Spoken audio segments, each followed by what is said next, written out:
بسم الله الرحمن الرحيم وبه نستعين. الحمد لله رب العالمين والصلاة والسلام على سيد المرسلين وعلى آله وصحبه أجمعين ومن تبعهم بإحسان إلى يوم الدين. أعوذ بالله من الشيطان الرجيم. بسم الله الرحمن الرحيم. وَلَقَدْ نَصَرَكُمُ اللَّهُ بِبَدْرٍ وَأَنْتُمْ أَذِلَّةٌ فَاتَّقُوا اللَّهَ لَعَلَّكُمْ تَشْكُرُونَ. محترم بزرگوں، بھائیوں، دینی ماں اور بہنوں،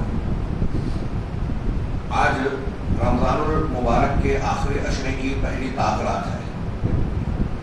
ان عظیم الشان راتوں میں سے ایک جس میں اللہ تبارک و تعالیٰ نے امت کے لیے اپنی سب سے بڑی نعمت، سب سے ضروری نعمت قرآن کریم نازل فرمائی.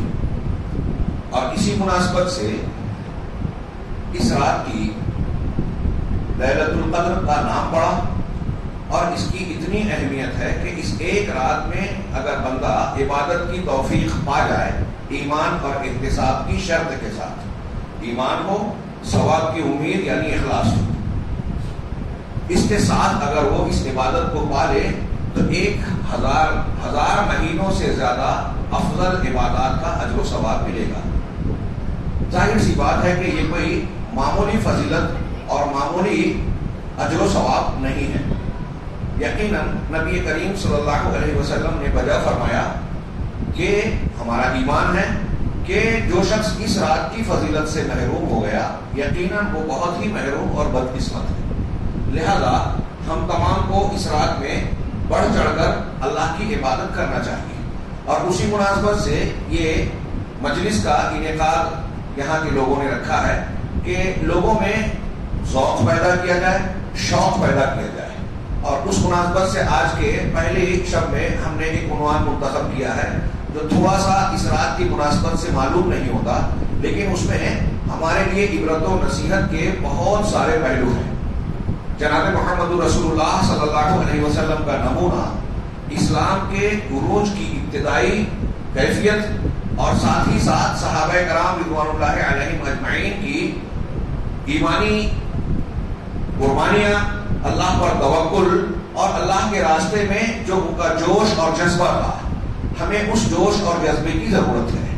یہ عنوان ہے غزوہ بدر، جو رمضان المبارک میں ہی وقوع پذیر ہوا. کون سا رمضان؟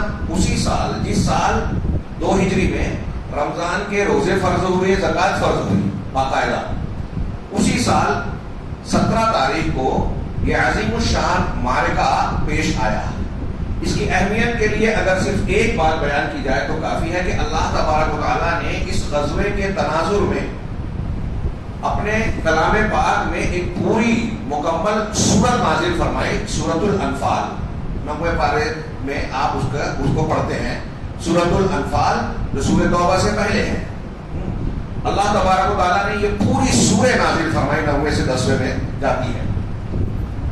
اور اس واقعے کے تناظر میں، پس منظر میں، اللہ تبارک و تعالیٰ نے واقعات، حادثات اور اندیشوں، خطرات، انحطاط، زوال اور عروج کے مختلف پہلوؤں کو پیش کر کے سارے قیامت تک پوری امت کو درس دیا ہے کہ اگر امت محمدیہ، ہم اور آپ چاہتے ہیں کہ اللہ کا تقرب حاصل کریں، دنیا میں کامیاب رہیں، اور خاص طور سے مخالفین پر ہم کو فتح اور کامیابی حاصل ہو، تو اس غزوے کے تناظر میں اللہ تعالیٰ نے جو ہدایات دی ہیں اس کا لحاظ رکھا جائے. لوگ سوال کر رہے ہیں آج کے مسلمان کیسے فتح پائیں. مستقل مسلمان مارے جا رہے ہیں، کاٹے جا رہے ہیں، ظلم و زیادتی کا دنیا کے ایک ایک حصے میں شکار ہیں. اگر ہم اس ظلم و زیادتی سے نکلنا چاہتے ہیں تو اس کا نسخہ اللہ تبارک و تعالیٰ نے سورۃ الانفال میں غزوہ بدر کے تناظر میں ہمیں پیش کیا ہے. اس کو اللہ تبارک و تعالیٰ نے اسی سورے میں یوم الفرقان سے تعبیر کیا کہ یہ جس دن یہ غزوہ وقوع پذیر ہوا وہ دن یوم الفرقان ہے. فرقان یعنی فرق کر دینے والا، حق اور باطل میں جدائی کر دینے والا. یہ ایسا معاملہ تھا، اسلام کا پہلا عظیم الشان اور سب سے عظیم معرکہ، حق و باطل کے درمیان باقاعدہ طور پر جو جنگ ہوئی نبی کریم صلی اللہ علیہ وسلم کی بعثت کے بعد، باقاعدہ طور پر وہ یہ پہلا معرکہ تھا. اور اس معرکے میں مسلمانوں کی جو حالت تھی، ان کا پس منظر تھا، ان کے جو حالات تھے، اس کے بالمقابل کافروں کی جو حق کے جو حالات تھے، اس کے باوجود مسلمانوں کا فتح پانا بہت کھلی اور چیختی چلاتی دلیل ہے کہ مسلمانوں کو اللہ تبارک و تعالیٰ کی مدد حاصل ہے. اللہ تبارک و تعالیٰ نے سورہ آل عمران میں بیان کیا جو میں نے ابھی پڑھا, وَلَقَدْ نَصَرَكُمُ اللَّهُ بِبَدْرٍ وَأَنْتُمْ أَذِلَّةٌ, اللہ نے یقیناً بدر میں تمہاری مدد کی جبکہ تم بڑی گری ہوئی حالت میں تھی, بڑے پست تھے, کمزور تھے. فَاتَّقُوا اللَّهَ وَلَعَلَّكُمْ تَشْكُرُونَ, لہذا اللہ سے ڈرتے رہو تاکہ تم شکر گزار بن جاؤ. اب یہ گری ہوئی حالت کیا تھی اور مسلمانوں کو فتح ملی, کس طریقے سے یوم الفرقان قرار دیا گیا, دنیا کے لوگوں کے لیے ایک دلیل بن گیا کہ مسلمان برحق ہیں. بالکل واضح طور سے یہ نظر آتا ہے کہ یہاں اللہ کی مدد ملی, ورنہ مسلمانوں کے فتح پانے کی کوئی شکل صورت نہیں تھی. یہ پہلی بات. آگے بڑھنے سے پہلے اس غزوے کی فضیلت میں دو روایتوں کا تذکرہ صحیح مسلم وغیرہ میں روایت ہے. نبی کریم صلی اللہ علیہ وسلم کے پاس حضرت جبرائیل علیہ السلام آئے, فرشتوں کے سردار. جاء جبرائیل الی النبی صلی اللہ علیہ وسلم, آئے اور سوال کیا آپ سے کہ ما تعدون اہل بدر فیکم, کہ غزوہ بدر میں جو شریک ہوئے ہیں تمہارے درمیان مسلمان, ان کو تم کیا شمار کرتے ہو, کیا مانتے ہو؟ تو نبی کریم صلی اللہ علیہ وسلم نے ارشاد فرمایا افضل المسلمین, کہ وہ مسلمانوں میں سب سے زیادہ فضیلت والے ہیں. حضرت جبرائیل علیہ السلام نے جواب دیا کذالک من شہد بدرا من الملائکہ, جیسے مسلمانوں میں آپ بدر میں شریک ہونے والوں کو سب سے افضل مانتے ہیں درجے والا, ایسے ہی فرشتوں میں وہ فرشتے جنہوں نے غزوہ بدر میں شرکت کی وہ سب سے افضل مانے جاتے ہیں. کیا زبردست بات ہے. یہ فضیلت کیوں ہوئی, ہم جب غزوے کی تھوڑی سی تفصیل جانیں گے. وقت مختصر ہے اور میں نے جیسا کہ عرض کیا کہ یہ عمل کی رات ہے, عبادت کی رات ہے, چنانچہ ہم اختصار سے کچھ بات کرنے کی کوشش کریں گے. دوسری روایت حضرت حاتم ابن ابی بلتہ رضی اللہ تعالیٰ عنہ کی بڑی مشہور روایت ہے, بخاری مسلم میں.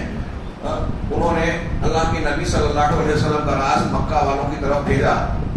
وہ وحی کے ذریعے سے خبر ہوئی, آپ نے بعض صحابہ کو بھیج کر اس خط کو پکڑوایا, آیا, انہوں نے معذرت کی.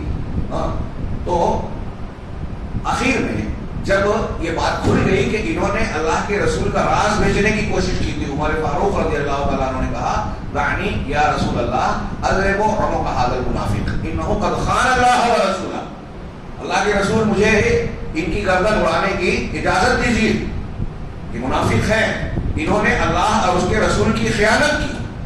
نبی کریم صلی اللہ علیہ وسلم نے کہا کہ نہیں عمر, وما يدريك يا عمر لعل الله انه قد شهد بدرا, وما يدريك يا عمر لعل الله اطلع على اهل بدر وقال اعملوا ما شئتم فقد غفرت لكم, کہ نہیں ہے عمر, یہ بدر میں شریک رہے ہیں اور اہل بدر کی یہ فضیلت ہے کہ اللہ تبارک و تعالیٰ نے ان کو جھانک کر دیکھا. اللہ تعالیٰ سب کو دیکھتا ہے, جھانک کر دیکھا, یعنی ایک خصوصیت ہے ان کی, ان کو اللہ نے خاص توجہ کے ساتھ دیکھا اور یہ کہا کہ آج کے بعد تم چاہے جو عمل کرو میں نے تم کو بخش دیا. یہی وجہ ہے کہ بدری صحابہ میں جیسے حاتم بن بلتہ سے یہ خطا ہوئی, اس کی ایک وجہ بیان کی, میں نے وہ روایت تفصیل سے نہیں پیش کی. ان میں سے کوئی ایسا نہیں ملے گا جو بعد میں گمراہی کا شکار ہوا ہو. ان کا یہ مطلب نہیں تھا کہ آپ گناہ کا کام کرتے رہو. اللہ تعالیٰ جانتا تھا کہ بدر والے اتنے خالص اور پکے مسلمان ہیں کہ بعد میں وہ کوئی ایسا کام نہیں کریں گے کہ انہیں اسلام سے پھیر دے گے. یہ دو روایتیں اہل بدر اور غزوہ بدر کی فضیلت میں قرآن کی پوری صورت کا نازل ہونا, اسی کے پس منظر میں یہ اس بات کا ثبوت ہے کہ یہ غزوہ بہت عظیم الشان ہے اور اس سے متعلقہ امور ہمارے اور آپ کے لیے بہت اہمیت کے حامل ہیں. آئیے اس غزوے کے تعلق سے سرسری طور سے نگاہ ڈالیں. یہ غزوہ جیسا کہ میں نے عرض کیا سن 2 ہجری میں منعقد ہوا, 2 ہجری میں 17 رمضان کو. اللہ کے نبی صلی اللہ علیہ وسلم مکہ سے مدینہ ہجرت کر کے گئے اس کے دوسرے سال. یہاں اس غزوے سے پہلے کے جو حالات ہیں اس پس منظر پر نگاہ ڈالیے تو حالات کی نزاکت, سنگینی, مسلمانوں کی کیفیت, کافروں کے حالات, ان دونوں کا پتہ چلتا ہے.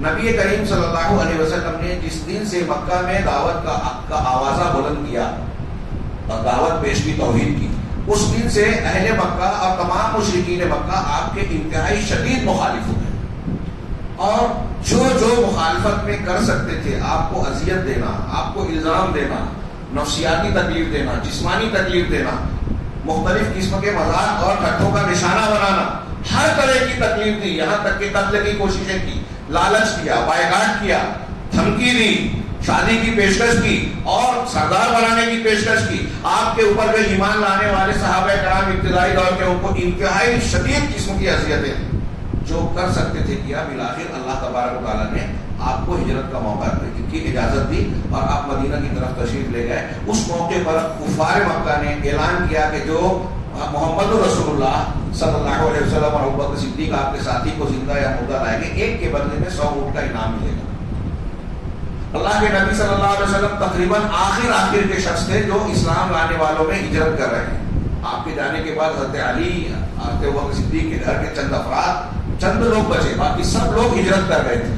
یعنی مکہ کی زندگی مسلمانوں کے لیے تنگ کی گئی تھی. اب آپ اندازہ لگائیے کہ ہجرت کر کے جو لوگ مدینہ جا رہے ہیں، گھر بار، رشتہ دار، کاروبار سب چھوڑ کے جا رہے ہیں، سب کچھ یہاں چھوڑ کے جا رہے ہیں. اب مدینہ پہنچے تو خالی ہاتھ ہے، اپنا گھر بار سب چھوڑ دیا. بعض صحابہ کرام تو ایسے گئے کہ تن کے لباس کے علاوہ اور کچھ نہیں تھا پاس. کیا صورتحال تھی آپ اندازہ لگا سکتے ہیں. اب جہاں گئے انصار، مدینہ کے انصار صحابہ، وہ بھی کچھ دنیاوی اعتبار سے بہت مضبوط اور مالدار نہیں تھے. کھیتی باڑی اور مختلف قسم کے مزدور اور پیشہ کرنے والے، بعض لوگ تجارت کرنے والے، بہت طاقتور نہیں تھے معاشی اعتبار سے کہ مہاجرین جو آ رہے ہیں ان کو ہم سہارا اور قوت دے دیں. چنانچہ وہ بھی مضبوط نہیں تھے. اب مدینہ جب پہنچ رہا ہے مکہ کا قافلہ اور مہاجرین کا جتھا، تو انصار اوپر ان کا بوجھ پڑ رہا ہے. نبی کریم صلی اللہ علیہ وسلم نے انتہائی حکیمانہ فیصلہ کرتے ہوئے ایک مہاجر کو ایک انصاری کا بھائی بنایا، جس کو مواخات کہتے ہیں. یہی حضرت سعد بن ربیع کو جیسے حضرت عبدالرحمن بن عوف کا بھائی بنایا. ان کا واقعہ ہم جانتے ہیں، صحیح بخاری میں ہے کہ کہا کہ آپ میرے بھائی ہیں، چلیے میرا گھر دیکھ لیجیے، آدھا آدھا کر دیتا ہوں، آپ لے لیجیے آدھا، اور میری 2 بیویاں ہیں، آپ دیکھ لیں جو پسند ہو میں اس کو طلاق دے دوں گا، عدت کے بعد آپ شادی کر لیں. عبدالرحمن بن عوف نے کہا کہ اللہ آپ کے مال اور اہل و عیال میں برکت دے، مجھے بازار کا راستہ بتا دو.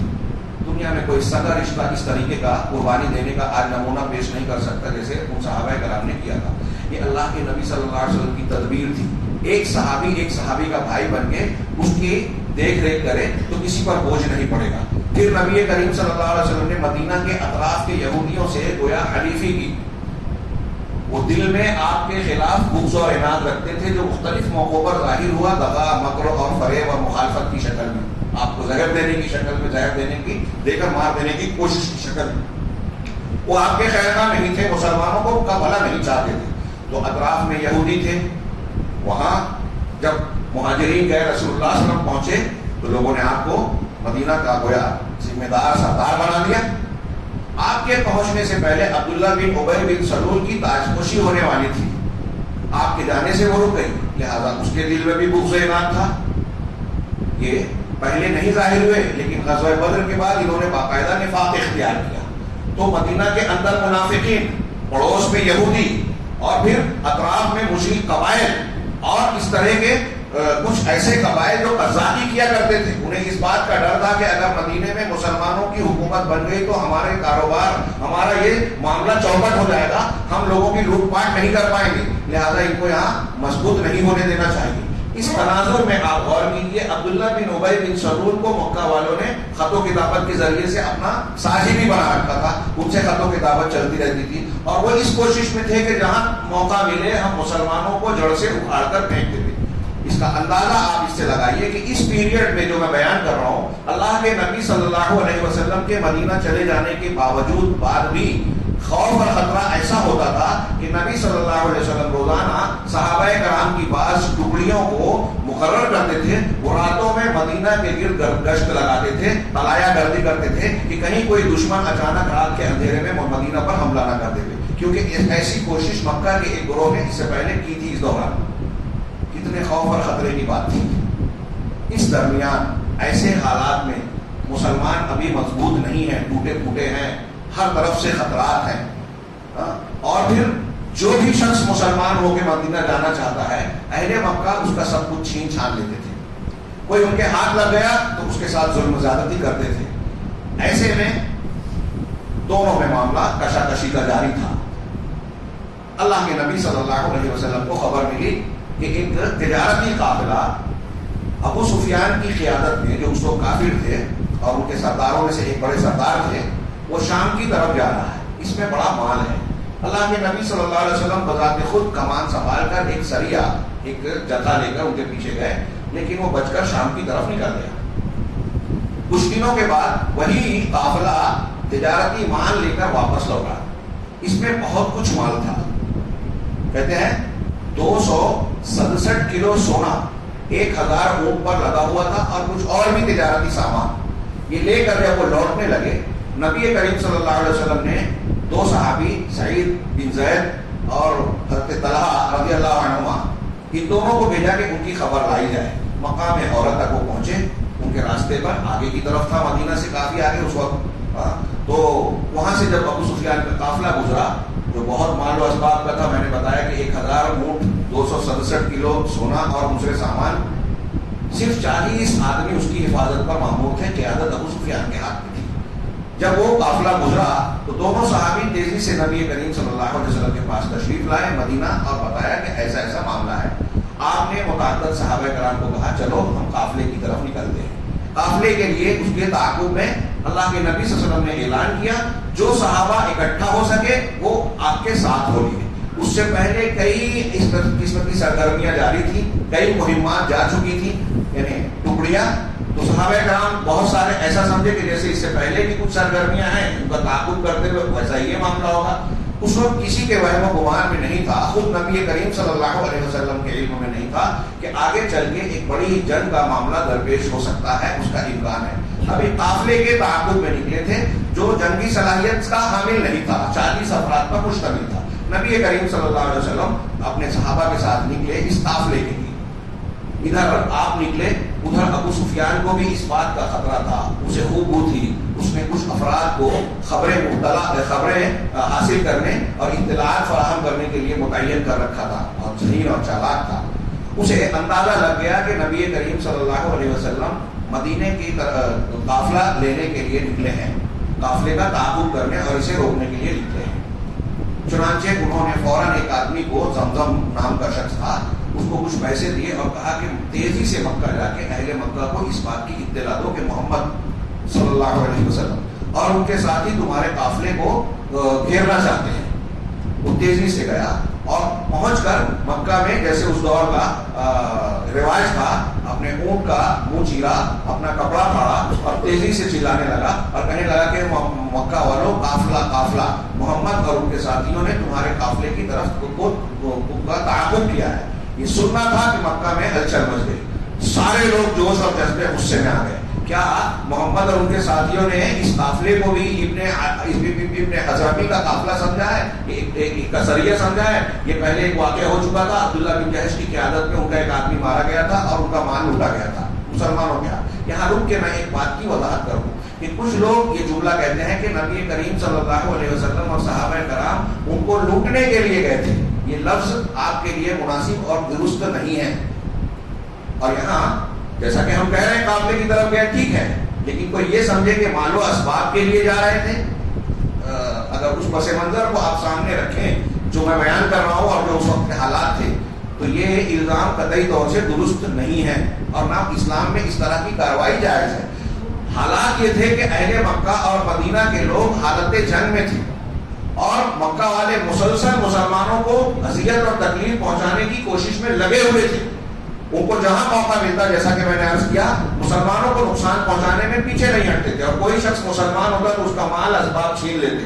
یہاں تک کہ بہت سے لوگوں کے گھروں پر قبضہ کر رکھا تھا جو ہجرت کر کے گئے تھے، ان کا گھر یہاں انہوں نے، ابو جہل نے عبداللہ بن جہش اور بعض صحابہ کے گھروں پر قبضہ کر لیا، تو ان کے مالوں کو چھینا تھا، گھروں کو ضبط کیا تھا اور مختلف موقعوں پر ان کو نقصان پہنچایا تھا۔ ایسے میں جنگی صورتحال تھی، ایسے میں اگر نبی کریم صلی اللہ علیہ وسلم اور مسلمان قافلے کے مال پر قبضہ کرتے تو یہ ایک حق تھا کہ اپنا چھینا ہوا مال گویا ہم حاصل کر رہے ہیں۔ بہت ممکن تھا کہ یہ قافلے میں جو تجارتی سامان گیا تھا وہ مسلمانوں کا ہی چھینا ہوا پیسہ رہا ہو۔ اور دوسری بات یہ کہ حالت جنگ میں یہ ایک اسٹریٹجی ہوتی ہے کہ مقابل کی قوت کو، معاشی قوت کو اور اسباب کو پر ضرب لگایا جائے تاکہ سیاسی، اقتصادی اور جنگی اعتبار سے وہ کمزور ہو جائیں۔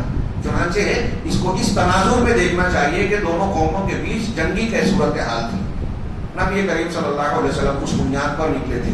اب جب اہل مکہ کو اس کی خبر ملی تو سارے مکہ میں ہلچل مچ گئی. شیخ صفی الرحمان کہتے ہیں کہ اس خبر کے سننے کے بعد مکہ میں جو ہڑبوم مچی دو ہی قسم کے لوگ تھے. یا تو وہ خود جنگ میں جانے کی تیاری کرنے لگے یا اپنی جگہ کسی اور کو بھیجنے کی تیاری کرنے لگے. اگر میں نہیں جا سکتا تو میں پیسے دے کر قیمت دے کر اپنی جگہ کسی کو اپنا نائب بنا کر بھیجوں. ابو لہب انہی لوگوں میں سے تھا, اللہ کے رسول صلی اللہ علیہ وسلم کا چچا, تبت یدا ابی لہب وتب, جس نے اپنی جگہ ایک اپنے مقروض کو بھیجا. باقی تقریباً تمام بڑے بڑے سردار اس کے لیے تیار ہو گئے اور دیکھتے ہی دیکھتے 1300 کا لشکر تیار کر لیا اہل مکہ نے, 1300 افراد کا, اور مکہ سے کوچ کرنے لگے. ابھی مکہ سے کوچ کرنا چاہتے تھے کہ انہیں خبر ملی, ان کو خیال آیا کہ بنو بکر ابن کنانا ایک قبیلہ تھا, اس کے کچھ شعبے اور شاخیں تھی, ان سے ان کی دشمنی چل رہی تھی. تو اہل مکہ نے یہ اٹھایا سوال کہ اگر ہم آگے بڑھ گئے اور پیچھے سے ان لوگوں نے, بنو بکر کے لوگوں نے حملہ کر دیا تو ہم تو دو آگ کے بیچ میں پھنس جائیں گے, تو کیا کیا جائے. اس سوچ وچار میں تھے اور سیرت نگار لکھتے ہیں کہ ممکن تھا کہ ان کا ارادہ ترک ہو جاتا. تو ایسے میں ابلیس لعین سراقہ بن مالک ابن جوشم مدلجی کی شکل میں ان کے سامنے آیا.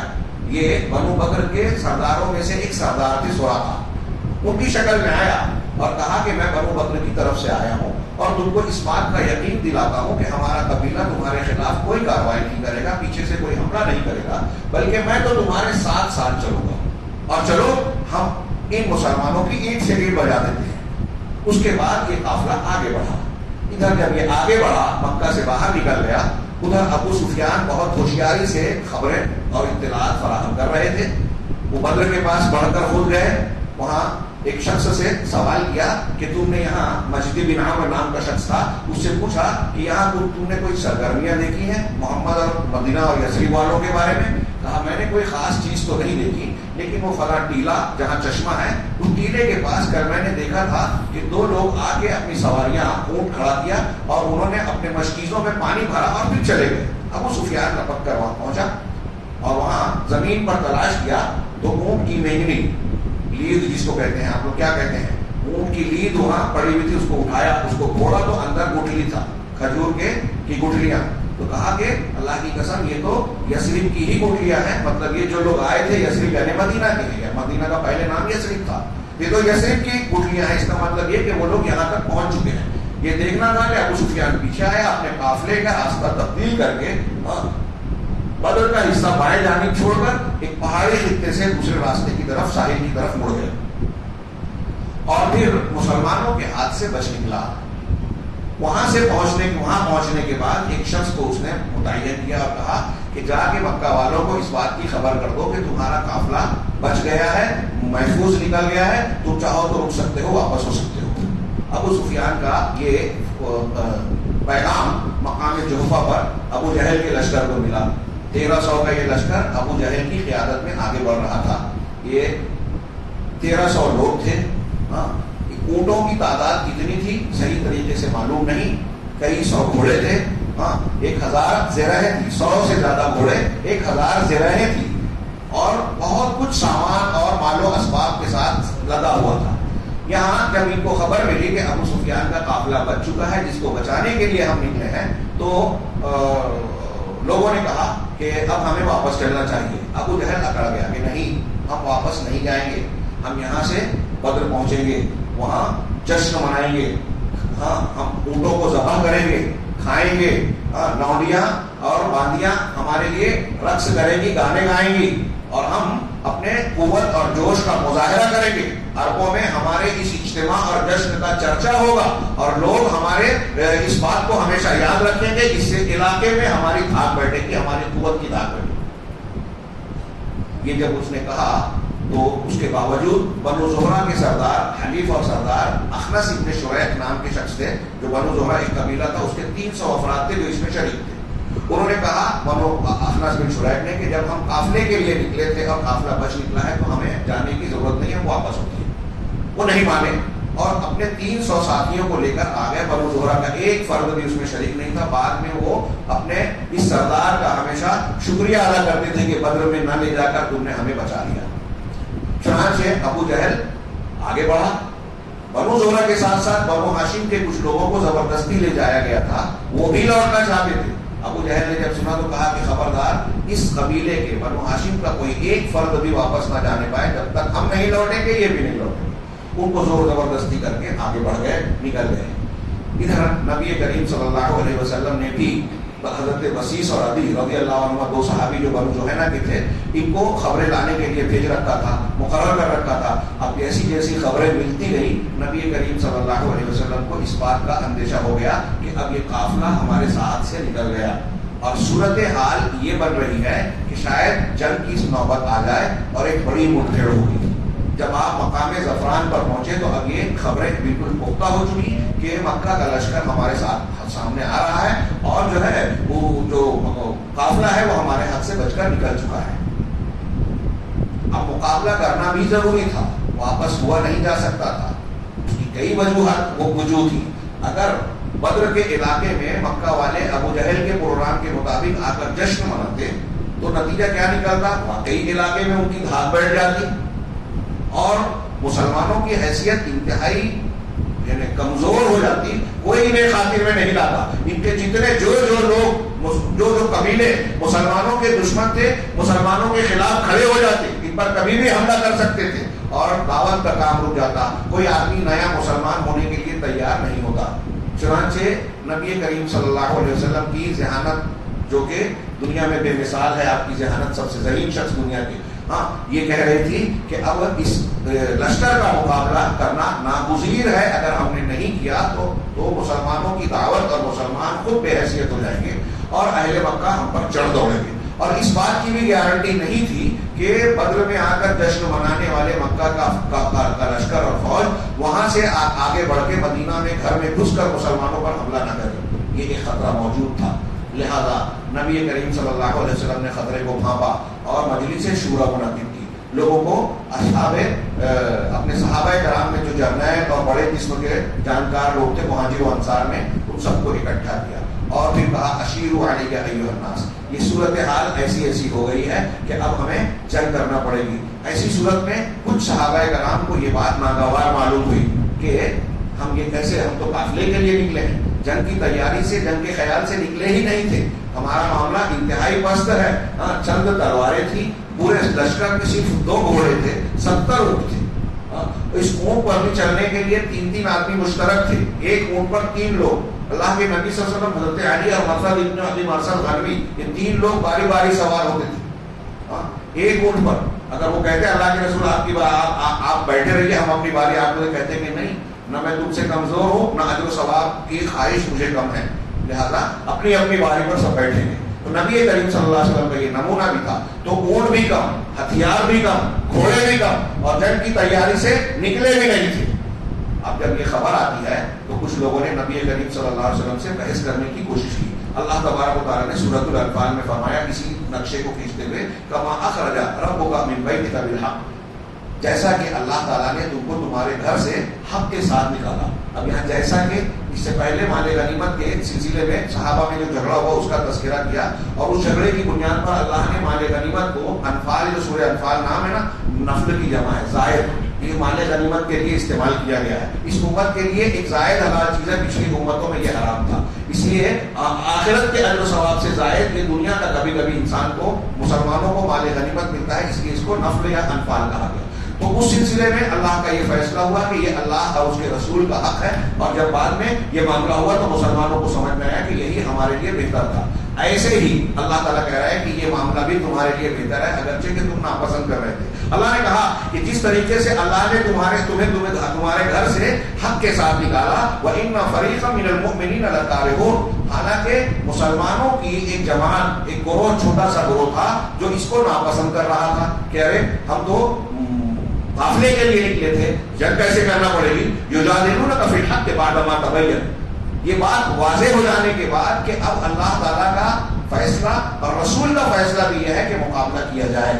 اس حق کے ظاہر ہو جانے کے باوجود آپ سے وہ جھگڑ رہے تھے، آپ سے بحث مباحثہ کر رہے تھے. کأنما یساقون الی الموت وهم ينظرون، گویا کہ ان کی آنکھوں دیکھتے انہیں موت کی طرف آنکا جا رہا ہے، موت کی طرف لے جایا جا رہا ہے.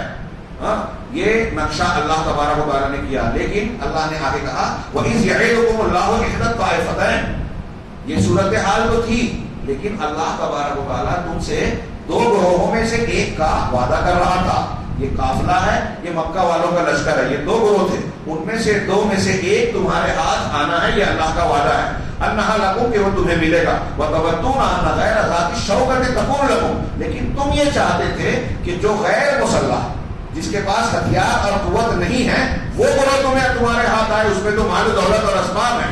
ہاں تم چاہتے تھے کہ وہ تمہارے ہاتھ آئے. وَيُرِيدُ اللَّهُ أَن يُحِقَّ الْحَقَّ بِكَلِمَاتِهِ، لیکن اللہ کا ارادہ یہ تھا کہ اپنے کلمات کے ذریعے، احکام کے ذریعے حق کو ثابت کر دے. وَيَقْطَعَ دَابِرَ الْكَافِرِينَ، اور کافروں کی جڑ کو کاٹ دے. یہ اللہ تبارک و تعالیٰ کا ارادہ تھا. اور صحابہ اور دوسرے لوگ چاہتے تھے کہ ہم کو قافلہ مل جائے. اللہ کی مرضی یہ تھی کہ لشکر سے مڑ بھیڑ ہو اور ان کا صفایا ہو، کفار کی طاقت ٹوٹ جائے، ان کی شوکت ٹوٹ جائے، ان کی حیثیت ٹوٹ جائے. یہ اللہ تعالیٰ کا ارادہ تھا. اور اللہ کا جو ارادہ ہوتا ہے وہی ہوتا ہے. اللہ کے نبی جناب محمد رسول اللہ صلی اللہ علیہ وسلم اور تمام نبیوں کے سردار ہیں.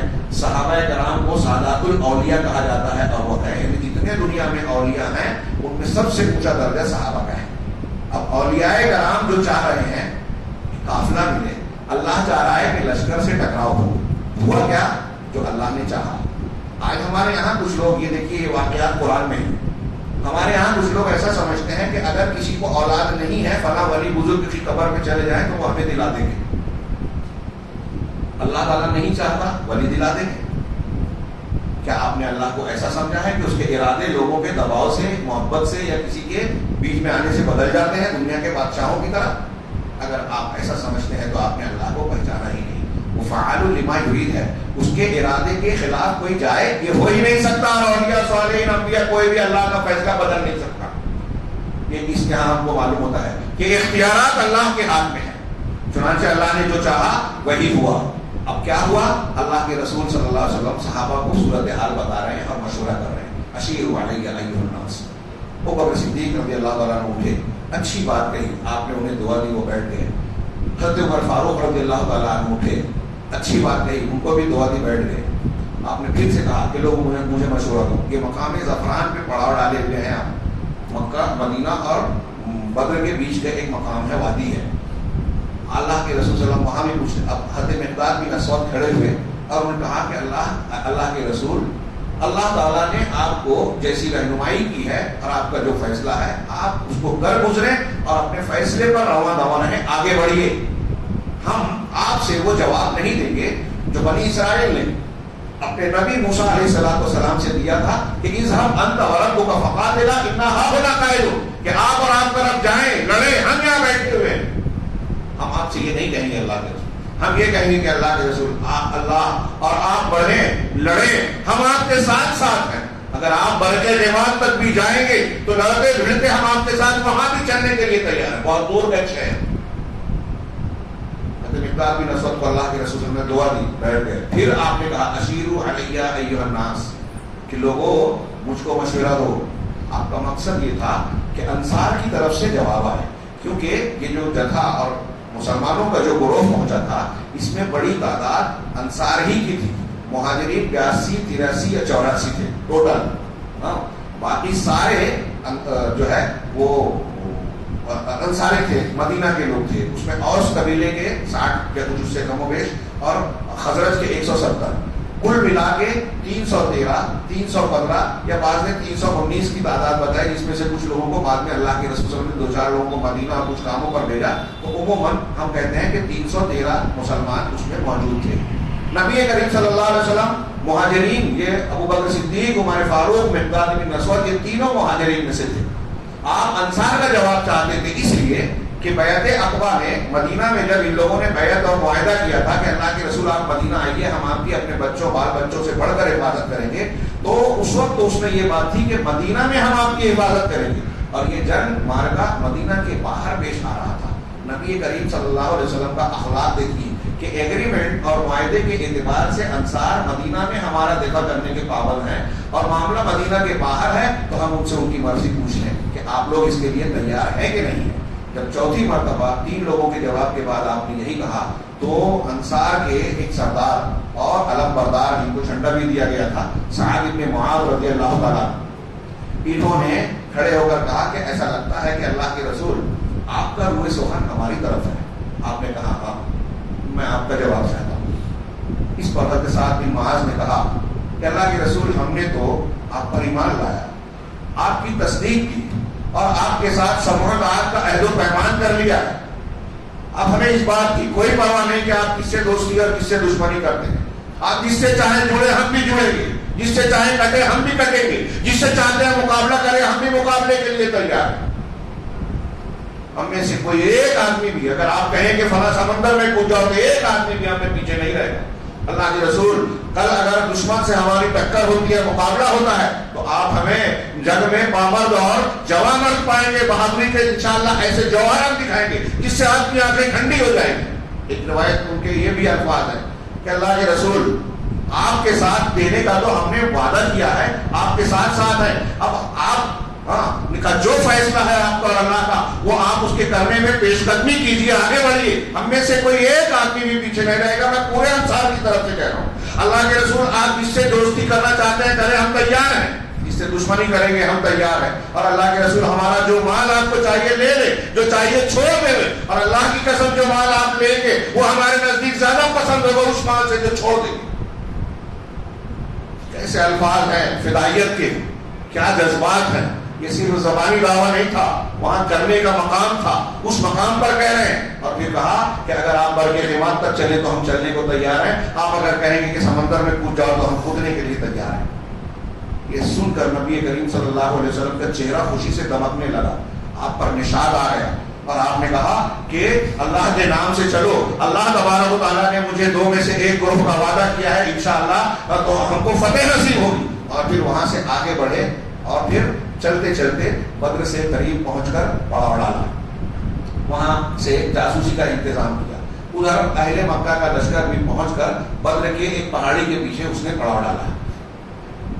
نبی کریم صلی اللہ علیہ وسلم نے خود جاسوسی کا ارادہ فرمایا، اور آپ اپنے ساتھی ابوبکر صدیق کو لے کر بدر کے کچھ چشموں کے پاس گئے۔ ایک چشمے کے پاس وہاں ایک بوڑھا آدمی ملا، اس سے مل کر اللہ کے نبی صلی اللہ علیہ وسلم نے اس سے پوچھا کہ آپ بتائیں کہ مدینہ والے لشکر اور مکہ والوں لشکر کے بارے میں آپ کی کیا خبر ہے۔ کہا میں جو جانتا ہوں وہ بتاؤں گا، لیکن پہلے یہ بتاؤ کہ تم دونوں گروہوں میں سے کس سے تعلق رکھتے ہو۔ نبی کریم صلی اللہ علیہ وسلم نے کہا کہ پہلے آپ بتائیے تب میں بتاؤں گا۔ تو کہا اچھا اس کے بدلے میں یہ ہے، آپ نے کہا ہاں۔ تو اس بوڑھے نے کہا کہ مجھے بتانے والے نے جو بتایا ہے کہ فلاں فلاں دن مدینہ کا لشکر محمد اور اس کے ساتھی نکلے ہیں، اگر اس کی خبر صحیح ہے تو وہ آج اس مقام پر ہوں گے۔ اسی جگہ کا نام لیا جہاں مسلمان ٹھہرے تھے۔ آپ اندازہ لگائیے عربوں کا اندازہ اور ان کا مشاہدہ کتنا زبردست تھا۔ ابو سفیان نے اونٹ کی مہنگی میں جو گٹھلی کا بیج تھا، کھجور کا بیج گٹھلی، اسے دیکھ کر کہتے ہیں یہ یثرب کا ہے۔ یہ بوڑھا اندازے سے کہہ رہا ہے کہ اگر اس تاریخ کو نکلے تو یہاں پہنچے گے، اور مجھے جس آدمی نے مکہ والوں کے بارے میں خبر دی اگر وہ صحیح ہے تو ابھی اس وقت وہ فلاں فلاں مقام پر ہوں گے، اس وادی کے پیچھے ہوں گے۔ تو اس وقت جو بات کہی تھی بوڑھے نے ویسا ہی معاملہ تھا کہ مکہ والوں کا پڑاؤ بھی وہیں تھا۔ نبی کریم صلی اللہ علیہ وسلم نے کہا اچھا ٹھیک ہے چلنے نے کہا تم بتایا ہے کہاں سے ہو، تم کہاں سے ہو؟ تو آپ نے کہا نحن من ماء، ہم پانی سے ہیں، اور یہ بول کر آپ چل رہے ہیں۔ یہ دیکھیے آپ کی ذہانت، چالاکی، حالات کی نزاکت میں جواب بھی دے دیا اور اس کو سمجھ میں بھی نہ آئے ایسا طریقہ اختیار کیا۔ تو وہ کہنے لگا بوڑھا بڑبڑا کر آ کے پانی سے، کون سے پانی سے؟ عراق کے پانی سے، یا کون سے پانی سے؟ اس زمانے میں ایک یہ اصطلاح تھی عراق کا پانی، فلاں کا پانی۔ بہرحال نبی کریم صلی اللہ علیہ وسلم واپس ہوئے اور پھر آپ نے دوبارہ مکی لشکر کے بارے میں معلومات حاصل کرنے کے لیے صحابہ کرام کا ایک گروہ حضرت علی، حضرت زبیر، حضرت سعد بن ابی وقاص کے ساتھ میں بھیجا۔ وہ آگے بڑھ کر گئے، مکہ کے لشکر کے 2 سب کے پانی پلانے والے ایک چشمے سے پانی بھر رہے تھے. ان لوگوں نے ان کو گرفتار کیا, لے کر آئے. نبی کریم صلی اللہ علیہ وسلم اس وقت نماز میں مشغول تھے.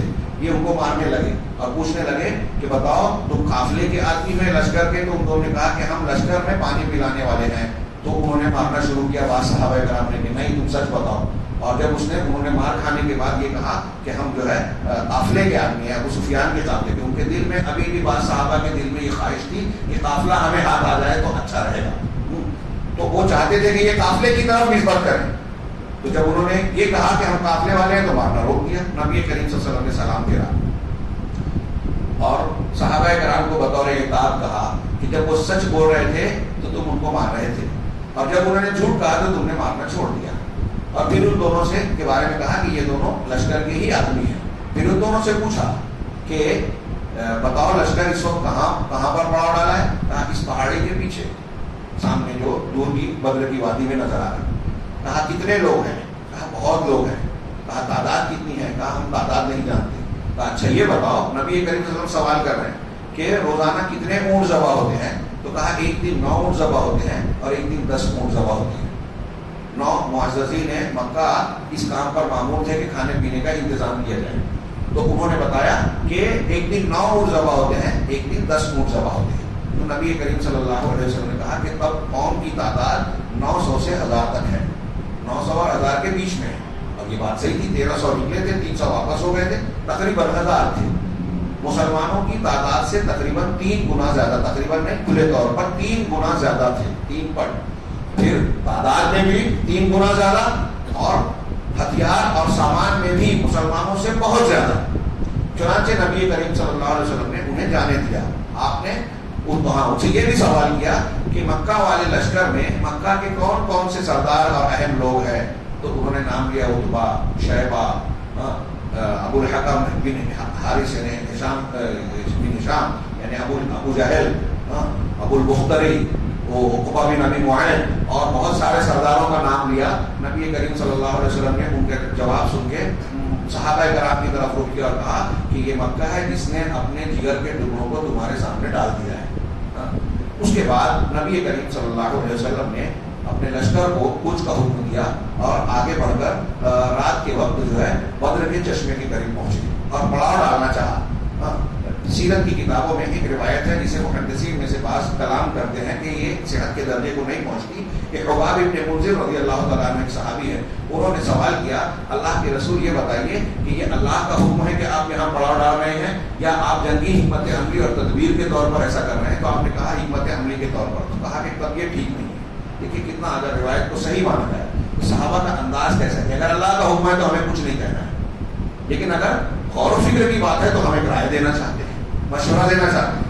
کہا بتاؤ. تو کہا کہ یہاں پڑاؤ ڈالنے کی بجائے جو ہمارے راستے کا آخری چشمہ ہے جو مشرکین سے قریب کا ہے ہم اس پر قبضہ کر دیں, پیچھے کے سارے پانی کے چشموں کو بند کر دیں اور قریب کا جو چشمہ ہے اس میں بھی ایک حوض بنا کر اپنی طرف پانی لیں. کفار مشرکین کا لشکر جو ہے پانی سے محروم رہے گا. کہا یہ بہت اچھی رائے ہے اور آپ نے ایسا ہی کر کے وہاں پڑاؤ ڈالا. نبی کریم صلی اللہ علیہ وسلم رات بھر جو ہے دعائیں کرتے رہے, مسلمان دعائیں کرتے رہے. اور پھر اس کے بعد جو ہے نبی کریم صلی اللہ علیہ وسلم رات میں وہاں پہنچنے کے بعد, میدان بدر پہنچنے کے بعد صحابہ کرام کو بتاتے گئے کہ ھذا مصرع فلاں, ھذا مصرع فلاں, ھذا مصرع فلاں, یہاں کل یہ فلاں قتل کیا جائے گا, فلاں پچھاڑا جائے گا, فلاں مارا جائے گا. ایک دن پہلے نبی کریم صلی اللہ علیہ وسلم رات میں بتا رہے ہیں کہ مکہ کے لشکر کے سرداروں میں سے کون کہاں مارا جائے گا, اور آپ نے جس کا جہاں بتایا نشاندہی کی وہیں اس کو مارا گیا. یہ سچے نبی کی نشانیوں میں سے ایک نشانی ہے کہ جو جیسا کہتا ہے اللہ تعالیٰ ویسا کرتا ہے. یہ اللہ کی طرف سے اس کو تائید ہوتی ہے, اللہ تعالیٰ کی طرف سے خبر دی جاتی ہے. چنانچہ اللہ کے نبی صلی اللہ علیہ وسلم نے بتایا. اب آپ کو حضرت سعد بن معاذ نے ایک رائے دی کہ جب جنگ صفے وغیرہ بنانے لگے, پڑاؤ ڈالنے کے لیے پوزیشن لینے لگے, تو حضرت سعد نے کہا کہ اللہ کے رسول بہتر ہوگا کہ ہم ایک مرکز قیادت بنا دیں, ایک ایسا مرکز جہاں سے جیسے احکامات صادر ہوتے ہیں نا, فوج کے لیے کسی کے لیے ہیڈ کوارٹر سے یا کسی مرکز سے احکامات آتے ہیں. تو اللہ کے نبی صلی اللہ علیہ وسلم کے لیے کہا کہ آپ کے لیے ایک قیادت کا مرکز بنا دیں, ایک چھپر ہم تعمیر کر دیتے ہیں, آپ اس میں رہیں اور ہم آپ کی حفاظت کریں گے, اور اگر مسلمان کفار کا مقابلہ کریں گے, اگر اللہ تبارک و تعالیٰ نے ہمیں عزت دی اور فتح سے نوازا، تو یہ وہ چیز ہوگی جس کی ہم خواہش رکھتے ہیں، جو ہماری آنکھوں کو ٹھنڈک پہنچائے گی. اور اگر اللہ نہ کرے اگر کوئی دوسری شکل رہی تو اللہ کے رسول آپ کم سے کم محفوظ رہیں گے، آپ کو حفاظت سے ہم مدینہ پہنچا دیں گے. اور مدینہ میں ہمارے بہت سارے ساتھی اور صحابہ کرام ایسے موجود ہیں جو آپ کی محبت میں ہم ان سے بڑھ کر نہیں ہیں. اللہ کی قسم اگر انہیں پتا ہوگا کہ جنگ کا ایسا معاملہ پیش آنے والا ہے تو اللہ کے رسول وہ آپ سے پیچھے نہیں رہتے. اگر ایسا کبھی ہوا اور آپ ان کے درمیان گئے تو وہ آپ کی حفاظت کریں گے اور آپ کا دعوت میں آپ کا ساتھ دیں گے. اللہ کے رسول صلی اللہ علیہ وسلم نے انہیں دعا دی اور کہا کہ ہاں جیسا سعد نے کہا ہے ویسے بن کر کے چھپر بنایا جائے. چھپر بنا دیا گیا اور آپ اسی میں تشریف فرما ہوئے. اللہ حضرت سعد بن معاذ کو وہ ان کی قیادت میں ایک دستہ متعین ہوا کہ اللہ کے نبی صلی اللہ علیہ وسلم کی حفاظت کی جائے اور آپ یہاں سے احکامات صادر کریں. اس رات جب یہاں آخری رات تھی 17 رمضان جمعہ کا دن 2 ہجری کی رات، وہ بھی جمعہ کا دن ہی تھا جیسے آج ہے.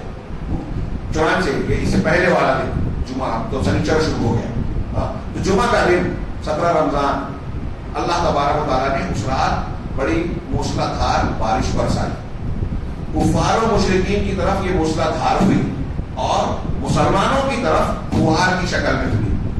کفار و مشرکین کی طرف ان کے ایریے میں جو نشیبی کی طرف تھا پانی بہ کر اس طرح آیا کہ زمین میں کیچڑ جیسا بن گیا جس میں پیر رکھنا مشکل ہوتا تھا. اور مسلمانوں کی طرف ایسی بارش ہوئی کہ زمین سخت ہو گئی پانی کی وجہ سے، جس پہ پیر رکھنا آسان ہو گیا. اور اس پانی کے نزول کی وجہ سے صحابہ کرام جو کئی دنوں سے سفر میں تھے، پسینہ، عرب کی گرمی، اس میں کچھ لوگوں کو ناپاکی، تو ان کو نہانے دھونے پانی استعمال کرنے کا بھرپور موقع ملا. وہ نہا دھو کر بالکل فریش اور نشیط ہو گئے، سرگرم ہو گئے. اللہ تبارک و تعالیٰ نے یہ اس نعمت کا ذکر کر کے اللہ نے فرمایا یغشیکم النعاس امنۃ، سورہ انفال میں کہا کہ جب اللہ تبارک و تعالیٰ تمہارے لیے بطور امن چین کے تم پر اونگ طاری کر رہا تھا. کل جنگ ہونے والی ہے اور رات میں وہ صحابہ کرام کو نیند آ رہی تھی. غزوہ احد میں بھی ہوا، بیچ میں حضرت طلحہ وغیرہ کہتے ہیں بار بار ہمارا اختیار چھوٹ جاتا تھا، اتنی نیند آتی تھی. تو اگر جنگ کی حالت سے پہلے نیند آئے تو یہ اللہ کی طرف سے ہے. ذکر کی مجلس میں، نماز اور عبادت میں نیند آئے یہ شیطان کی طرف سے، بعض سلف اس آیت کی روشنی میں کہتے ہیں. تو اللہ تعالیٰ نے ایک نعمت بتائی کہ اللہ تعالیٰ تمہارے اوپر بطور چین اور امن سکون کے تم پر اونگ طاری کر رہا تھا. یعنی جنگ کی رات میں صحابہ کرام کو اچھی نیند آئی اللہ تعالیٰ کی نعمت کے طور پر. وَيُنَزِّلُ عَلَيْكُم مِّنَ السَّمَاءِ مَاءً، اور اللہ تمہارے اوپر آسمان سے بارش برسا رہا تھا. کیوں برسا رہا تھا؟ لِيُطَهِّرَكُم بِهِ، تاکہ اس سے تم کو پاک صاف کرتے ہوئے. وَيُذْهِبَ عَنكُم رِجْزَ الشَّيْطَانِ، نہا دھو کے آدمی نشیط ہو جاتا ہے اور تم سے شیطان کے وسوسے کو دور کر دے. شیطان کچھ صحابہ کے دل میں وسوسہ ڈال رہا تھا کہ تم ایسے پسینے میں شراب ہو اور اس حالت میں ہو، کچھ ناپاک ہے، وضو بھی نہیں کیا، اللہ اس حالت میں تم اللہ کے راستے میں کیسے لڑو گے اور کیسے تمہارا یہ معاملہ درست ہوگا.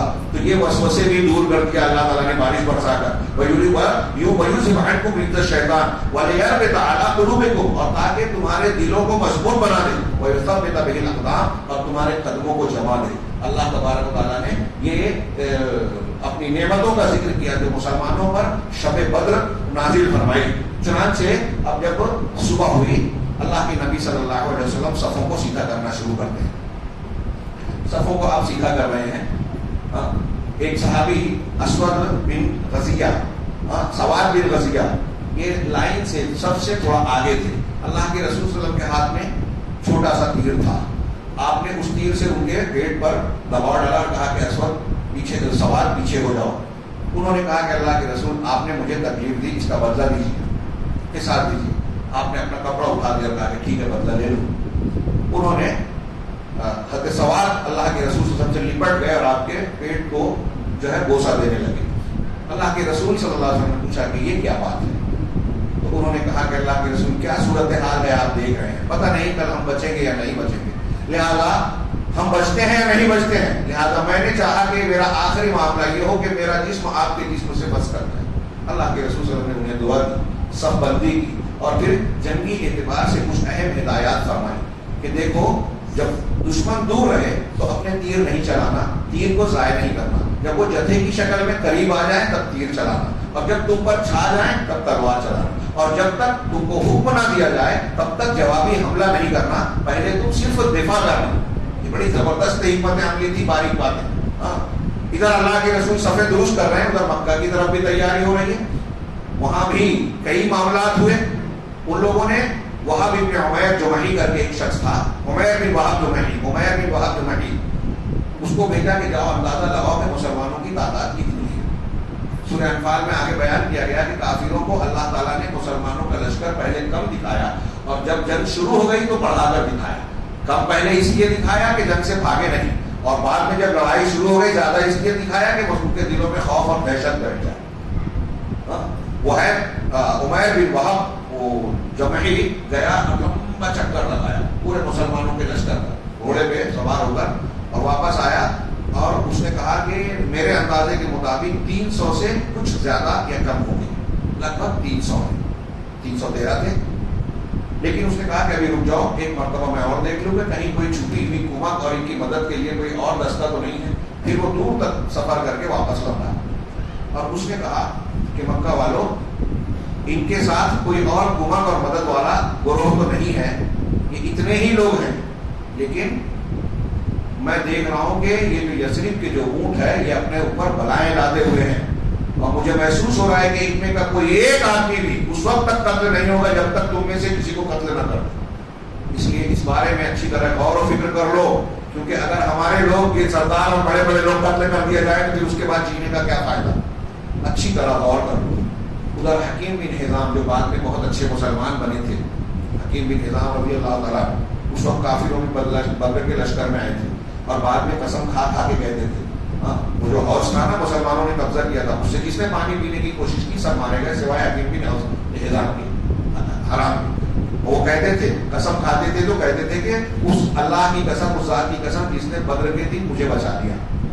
تو حکیم بن حزام عتبہ کے پاس گئے، بہت بڑے سردار تھے مکہ کے، کہا کہ میں آپ کو ایک ایسا مشورہ دینا چاہتا ہوں کہ آج آپ ایک ایسا تاریخی کام کر گزرے جس سے آپ کا نام لیا جائے اور اہل مکہ میں آپ ہمیشہ اچھے مانے جائیں. کہا وہ کیا حکیم بتاؤ؟ کہا کہ دیکھیے اگر ہم مقابلہ کرتے ہیں تو ہمارے ہی لوگ ہیں اور اس مقابلے کا کوئی فائدہ نہیں نظر آتا، لہذا آپ اگر کہیں تو انہیں واپس لے لیں. ابن حضرمی کی دیت تو آپ کے حلیف ہیں، اس کا بھائی عامر، آپ اس کو اس کا ذمہ لے لیجیے، جو قتل ہوا تھا کہ میں اس کا پیسہ، اس کا نقصان میں بھروں گا، اور جو ہے لشکر کو واپس لے لیں. انہوں نے کہا کہ ٹھیک ہے، تمہاری رائے ٹھیک ہے، میں لوگوں کو سمجھاتا ہوں، لیکن مجھے اس حنظلیہ کے پوت یعنی ابو جہل سے خطرہ ہے، تم جا کے میرا اس کو پیغام پہنچاؤ اور یہ بات کہو.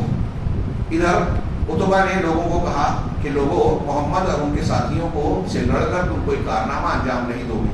اگر تم نے انہیں مار بھی لیا تو تمہیں جو چہرے نظر آئیں گے تمہارے بھائی بھتیجے رشتے دار ہی نظر آئیں گے. لہذا میری رائے ہے کہ اس جنگ سے پیچھے چل پڑو. اگر ان کا دنیا کے دوسری قوم کے لوگوں نے ان کا خاتمہ کر دیا تو تم کو راحت مل جائے گی، اور اگر محمد کو غلبہ حاصل ہوا تو کم سے کم یہ تو رہے گا کہ محمد صلی اللہ علیہ وسلم تمہارے بارے میں یہ رائے رکھیں گے کہ انہوں نے ہمارے ساتھ برا کام نہیں کیا، لہذا واپس چلے چلو. لیکن جب ابو جہل کے پاس حکیم بن حزام نے جا کر یہ رائے پیش کی تو وہ بھی پھر گیا کہ ایسا ہرگز نہیں ہو سکتا. یہ عتبہ کا سینہ سوج گیا ہے، اور اس وجہ سے بھی کہ اس کا بیٹا بھی محمد کے ساتھ ہے.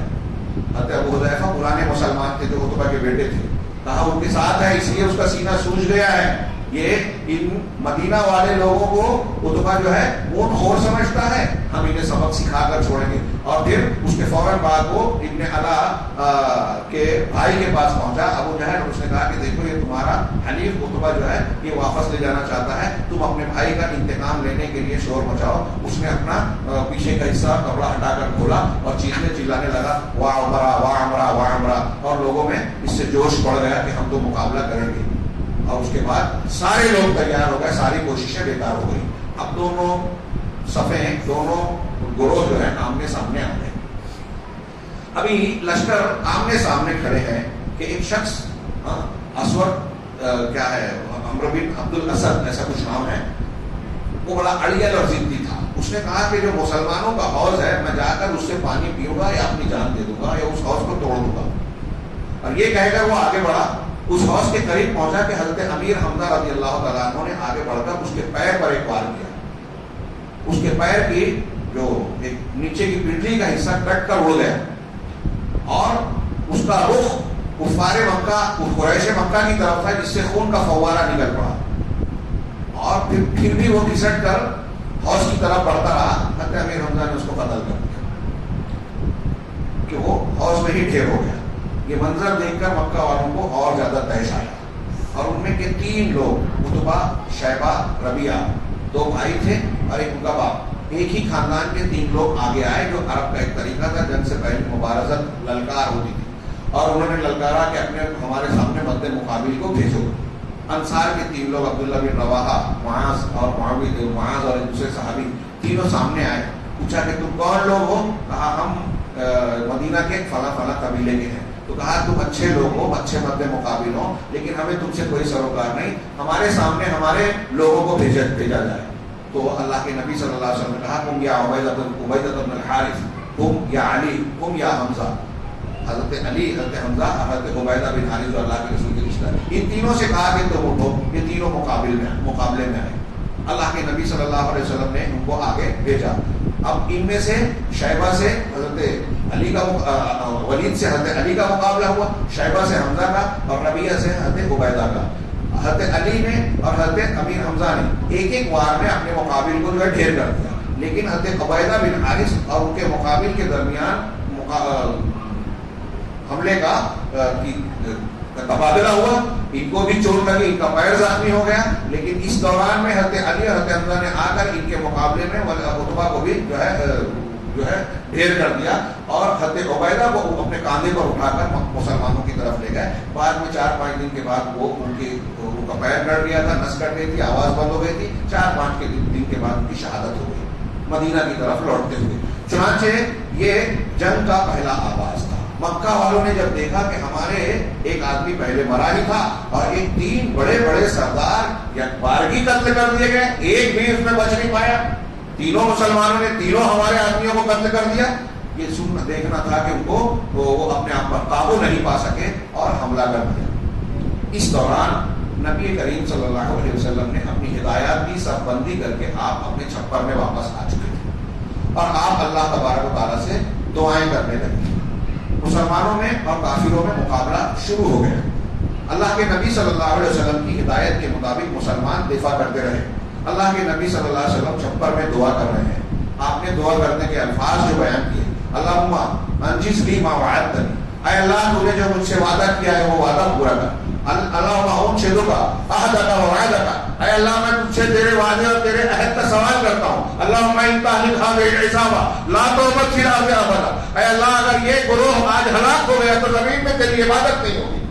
اے اللہ اگر تو چاہتا ہے کہ تیری عبادت نہ ہو تو یہ شکست کھا جائے، اے اللہ ہمیں اپنا وعدہ پورا کر۔ یہ دعائیں کرتے کرتے جو ہے آپ کی چادر گر رہی، چادر مبارک۔ قرآن نے مسلمان بھی اللہ سے فریاد کر رہے تھے اور نبی کریم صلی اللہ علیہ وسلم بھی۔ قرآن نے اس کا نقشہ کھینچتے ہوئے سورہ انفال میں فرمایا استغیثون ربکم فاستجاب لکم، جب تم اپنے پروردگار سے استغاثہ کر رہے تھے، فریاد طلب کر رہے تھے، تو تمہارے پروردگار نے تمہاری فریاد کو قبول کیا، دعا کو قبول کیا، اور کہا انی ممدکم بألف من الملائکۃ مردفین، کہ میں 1000 فرشتوں سے جو لگاتار یا کے بعد دیگرے آنے والے ہیں تمہاری مدد کروں گا۔ میں اللہ نے کہا وما جعلناه الا بشرا، اور اللہ نے یہ صرف تمہاری خوشخبری کے لیے، تمہاری خوشی کے لیے یہ مقرر کیا، وَلِتَطْمَئِنَّ بِهِ قُلُوبُكُمْ، اور تمہارے دلوں کو قرار اور اطمینان ہو۔ لیکن وَمَا النَّصْرُ إِلَّا مِنْ عِنْدِ اللَّهِ، مدد تو اللہ ہی کی جانب سے ہوتی ہے، وہ فرشتوں کے بغیر بھی مدد کر سکتا تھا اور کر سکتا ہے، لیکن تمہاری تسلی کے لیے یہ کام کیا اللہ نے کہ فرشتوں سے مدد کی۔ ان اللہ عزیز حکیم، بخاری بھی حکمت والا ہے۔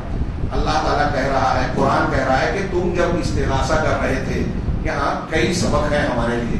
نبی کریم صلی اللہ علیہ وسلم دعا کر رہے ہیں کہ پروردگار وعدہ پورا کر، فتح دے، یہ گروہ اگر ہلاک ہو گیا تو زمین میں تیری عبادت نہیں ہوگی۔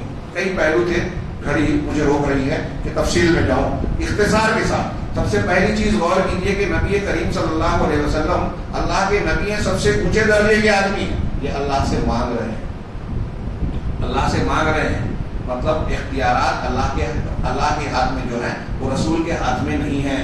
آج اگر دنیا کے مشرکین قبر پرست جو بزرگوں اولیاء صالحین سے اپنی مرادیں مانگنے کی باتیں کرتے ہیں، اس پر جھگڑا کرتے ہیں، اور یہ اگر نہ رد کیا جائے تو کہتے ہیں کہ بزرگوں کی شان میں گستاخی ہو رہی ہے. بتائیں وہ قرآن کی اس آیت میں کہ نبی کریم صلی اللہ علیہ وسلم کے بارے میں اللہ کہہ رہا ہے کہ وہ استغاثہ کر رہے ہیں. اگر اللہ کی طاقت و قوت اللہ کے رسول صلی اللہ علیہ وسلم کے پاس ہوتی تو آپ اس طرح دعا کرتے. یہ دعا کرنا توحید کی دلیل ہے نمبر 1. دوسری بات، اللہ کے نبی صلی اللہ علیہ وسلم دعا کب کر رہے ہیں؟ مسجد نبوی میں بیٹھ کر دعا نہیں کی کہ خانقاہ میں یا مسجد میں بیٹھ کر دعا کرے اور اللہ ہمارا کام پورا کر دے گا. مشرکین کفار ہم پر الغار کر رہے ہیں، ہم جو کر سکتے ہیں وہ نہ کریں، بس صرف دعا کرتے رہیں. ہاں اگر مسلمانوں کی کوئی ایسی حالت اور کیفیت ہو جائے کہ دعا کے علاوہ کوئی چارہ نہیں ہے تو تب وہی کیا جائے. ہمیں جو کر سکتے ہیں وہ کرنا ضروری ہے.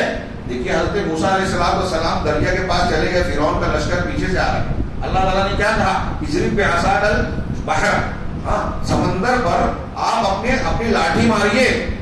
سمندر پر لاٹھی مارنے کی حضرت موسیٰ کو ضرورت تھی؟ اللہ تعالیٰ چاہتا تو ایسے ہی راستہ بنا دیتا، لیکن حضرت موسیٰ نے کہا یہ کرو. تو جو ہم کر سکتے ہیں وہ کرنا ہے. نبی نے بھی حملہ کی تعلیم دی کہ پہلے لشکر تیار کیا، مشورہ کیا، سب بندی کی، جنگی لباس پہنے، آپ میدان میں گئے، سارا معاملہ اپنا کر لیا، اس کے بعد اللہ سے مانگ رہے ہیں. ایسے ہی اگر ہم دنیا کے کسی بھی معاملے میں دشمنوں کا مقابلہ ہو یا زندگی کا کوئی اور میدان، اگر ہم چاہتے ہیں کامیاب ہوں تو ہم کو معنوی اور روحانی اسباب بھی اختیار کرنا چاہیے اللہ سے دعا کی شکل میں، اور ظاہری اسباب بھی اختیار کرنا چاہیے تدبیر کی شکل میں. ہم کو محنت کوشش کرنی ہے، صرف دعا پر اکتفا نہیں کرنا ہے، کوشش بھی کرنی ہے. صرف کوشش نہیں کرنی ہے، دعا بھی کرنی ہے. دونوں چیزیں ہوگی تو مسلمان کو کامیابی ملتی ہے. آج اس میں سے جو لوگ بیٹھے بیٹھے کامیابی مانگتے ہیں اللہ سے ایک چیز کو چھوڑ دیتے ہیں. نبی کریم صلی اللہ علیہ وسلم کا یہ اسوہ ہمارے سامنے ہونا چاہیے کہ آپ میدان میں جانے کے بعد اللہ سے مانگ رہے ہیں، دعا کر رہے ہیں اپنی کوشش کرنے کے بعد. تیسری چیز جو اس مضمون میں بیان کی گئی اللہ کے رسول کی دعا میں ہے کہ اگر یہ جماعت ہلاک ہو جائے زمین میں تیری عبادت نہیں ہوگی.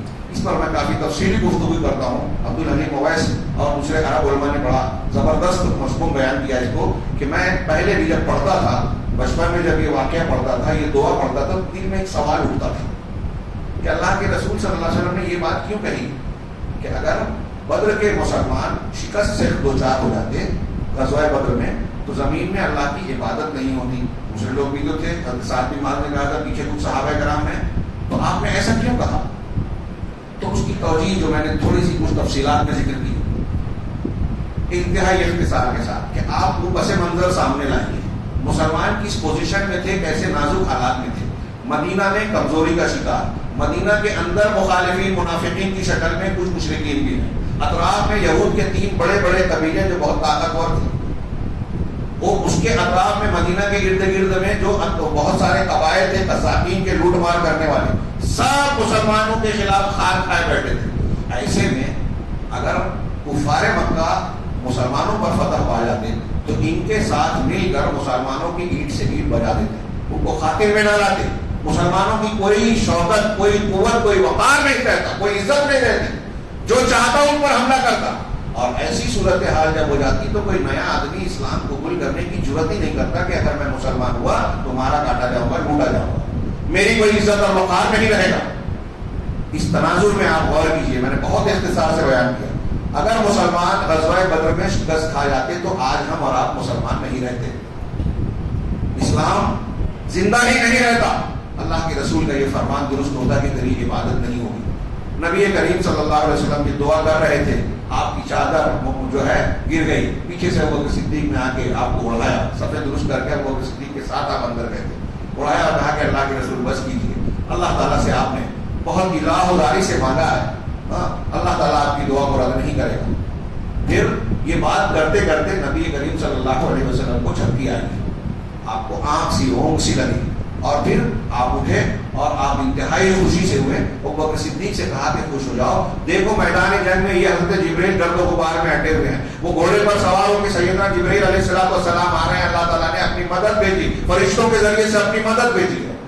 اللہ کے نبی صلی اللہ علیہ وسلم کی کہتے ہوئے آپ زرہ پہنے ہوئے تھے، اپنے چھپر سے باہر نکلے، مسلمانوں کی طرف آئے، ان کے لشکر کی طرف، اور پھر ابھی مسلمان لڑ رہے ہیں، دفاع کر رہے ہیں. دیکھا کہ نبی کریم صلی اللہ علیہ وسلم بنفس نفیس بذات خود تشریف لائے ہیں، زرہ پہنے ہوئے ہیں، اور پھر آپ لوگوں میں صحابہ نے کہتے ہوئے آگے بڑھ رہے ہیں سیہزم الجمع ویولون الدبر، ان قریب یہ دشمنوں کا جتھا شکست سے دو چار ہوگا اور پیٹ پھیر کر بھاگے گا۔ یہ سننا تھا کہ صحابہ کا جوش اور بڑھ گیا۔ ایک تو نبی صلی اللہ علیہ وسلم بذات خود تشریف لائے، اور پھر آپ یہ کہہ رہے ہیں، پھر آپ نے زمین سے ایک مٹھی ریت اٹھائی اور کفار کی طرف کر کے کہا شاہت الوجوہ، چہرے بگڑ جائیں، یہ کہہ کے کفار کی طرف پھینکا۔ کہتے ہیں کہ اللہ کے نبی صلی اللہ علیہ وسلم نے جو ریت اور مٹی پھینکی، اس کا کوئی نہ کوئی ذرہ، جتنے مشرکین تھے 1000، ہر ایک کے آنکھ کان ناک نتنے میں ضرور گیا، جس سے ان کو تکلیف ہوئی۔ ان کو تکلیف ہوئی اس سے۔ نبی کریم صلی اللہ علیہ وسلم کے اس گرد و غبار کو اللہ نے مشرکین کے ناک کان آنکھ تک پہنچایا۔ چنانچہ اللہ نے سورہ انفال میں کہا کہ وما رمیت اذ رمیت ولکن اللہ رمی، جب آپ نے رات پھینکی تو آپ نے نہیں پھینکی، اللہ نے پھینکی۔ اللہ نے پہنچایا اس کو مشرکین اور کفار کے چہروں اور آنکھوں تک، نتھنوں تک، جس سے ان کو اذیت اور تکلیف ہوئی، جنگ کرنے میں دقت اور پریشانی ہوئی۔ چنانچہ نبی کریم صلی اللہ علیہ وسلم نے اس کے بعد کہا شاہد الوجوہ، اور اس کے بعد آپ صف میں آئے۔ اب صحابہ کرام سے آپ نے کہا، ابھی تک وہ دفاع کر رہے تھے اور کہا تھا کہ جب تک میں نہ کہوں حملہ نہیں کرنا، جوابی کارروائی نہیں کرنا۔ اب آپ نے صحابہ کرام کو کہا شدو، چڑھ دوڑو، چڑھ دوڑو، اور آپ ان کو جذبہ جوش دلانے کے لیے کہتے ہیں کہ اللہ کے راستے میں جو شخص آگے بڑھ کر پیچھے نہ ہٹ کر اللہ تبارک و تعالیٰ کے لیے نیک جذبہ رکھتے ہوئے اگر آگے بڑھتا ہے، ڈٹ کر مقابلہ کرتا ہے، تو اللہ تعالیٰ اس کو اپنی جنتوں میں جگہ دے گا اور وہ اللہ کے یہاں تقرب پائے گا۔ اس کے بعد آپ نے کہا کہ بڑھو اس جنت کی طرف جس کی کشادگی آسمانوں اور زمین کے جیسی وسیع ہے، کشادہ ہے۔ یہ سنا جب حضرت عمیر بن حمام رضی اللہ تعالیٰ عنہ نے، صحیح مسلم کی روایت ہے، تو انہوں نے کہا واہ واہ، خوب، کیا خوب، کیا خوب۔ اللہ کے رسول نے کہا کہ تم نے یہ کیوں کہا، کیا خوب، کیا خوب؟ کہا اللہ کے رسول کچھ نہیں، اللہ کی قسم میں صرف یہ جاننا، یہ توقع رکھتا ہوں کہ اگر میں بھی شہید ہو گیا، قتل کر دیا گیا، تو کیا میں بھی اس جنت میں جاؤں گا؟ اللہ کے رسول صلی اللہ علیہ وسلم نے کہ تم انہی جنت والوں میں سے۔ یہ سننے کے بعد انہوں نے اپنے توشے سے کچھ کھجوریں نکالی، ایک آدھ کھجور کھائی، لیکن پھر اس کے بعد کھجوروں کی طرف دیکھ کر کہا کہ اتنی کھجوریں اگر میں کھاتا رہ گیا تو بڑی لمبی زندگی ہو جائے گی۔ کھجوروں کو پھینکا اور دشمن پر ٹوٹ پڑے، لڑتے لڑتے اللہ کے راستے میں جان قربان کر دی۔ کیوں؟ اللہ کے رسول کی زبان سے اب سن لیا تھا کہ تم بھی شہید ہو اور تم جنت میں جاؤ گے، اب جنت میں جانے میں دیری کیوں؟ جنت کو وہ لوگ ہماری طرح نہیں مانتے تھے، سن لیا بس یوں ہی اس کو نظر انداز کر دیا۔ وہ اس کی حقیقت پر ایمان رکھتے تھے جو قرآن و حدیث میں بیان کی گئی ہے، اور وہ ملنے کے لیے اپنا سب کچھ قربان کرنے کے لیے تیار تھے، ہماری طرح نہیں کہ دنیا بھی اپنے ہاتھ میں رکھنا چاہتے ہیں اور جنت بھی۔ بہرحال انہوں نے اپنی جان دے دی۔ پھر ایک صحابی حضرت عوف بن حارث رضی اللہ تعالیٰ عنہ آئے اور اللہ کے رسول صلی اللہ علیہ وسلم سے پوچھا، اے اللہ کے رسول یہ بتائیے کہ اللہ تعالیٰ اپنے بندے کی کس ادا کو دیکھ کر خوش ہوتا ہے اور مسکراتا ہے؟ اللہ تعالیٰ کس کو دیکھ کر خوش ہوتا ہے اور مسکراتا ہے؟ کہا وہ اس طرح کہ کوئی بندہ بے لباس ہو کر اللہ کے لیے دشمنوں میں اپنا ہاتھ ڈبو دے دے۔ بے لباس سے مطلب بغیر جنگی ہتھیار پہنے۔ چنانچہ حضرت عوف نے اپنی زرہ اتار دی، تلوار سونپی اور دشمن میں گھس گئے اور شہادت حاصل کی۔ مقصد یہی تھا کہ اللہ کی خوشی چاہیے، اللہ تبارک و تعالیٰ میری سزا سے خوش ہو جائے، یہ مقصود تھا۔ چنانچہ ایسا ہی ہوا۔ اس کے بعد نبی کریم صلی اللہ علیہ وسلم نے صحابہ کو آگے بڑھنے کی تلقین فرمائی، اور اس درمیان میں جیسا کہ بتایا گیا کہ اللہ تبارک و تعالیٰ نے فرشتوں کو بھی حکم دیا کہ تم مسلمانوں کی مدد کرو اور کفار کو کہ حوصلے توڑو۔ اللہ تعالیٰ نے سورہ انفال میں کہا اذ یوحی ربک الی الملائکۃ انی معکم، اس وقت کو یاد کرو جب فرشتوں، اللہ تعالیٰ فرشتوں کی طرف یہ وحی کر رہا تھا کہ میں تمہارے ساتھ ہوں۔ فثبت الذین آمنوا، لہذا مسلمانوں کی ہمت بڑھاؤ، ان کو ثابت قدم بناؤ۔ سألقی فی قلوب الذین کفروا الرعب، میں کافروں کے دل میں رعب اور دہشت ڈال دوں گا۔ فاضربوا فوق الاعناق، لہذا تم گردنوں کے اوپر مارو، گردن پر یا گردن کے اوپر یعنی کھوپڑی پر۔ واضربوا منہم کل بنان، اور ان کے ہر پور پر مارو، انگلیوں کے پور اور ہاتھوں کی انگلیوں کے پور اور پیروں کی انگلیوں کے پور۔ ہاتھوں کی انگلیوں کے پور کٹ جائیں تو تیر اور تلوار نہیں چلا سکتا، اور پیروں کی انگلیوں کے پور کٹ جائیں تو آدمی جنگ کا پیدرا نہیں لے سکتا، دوڑ بھاگ نہیں سکتا، جنگ نہیں کر سکتا۔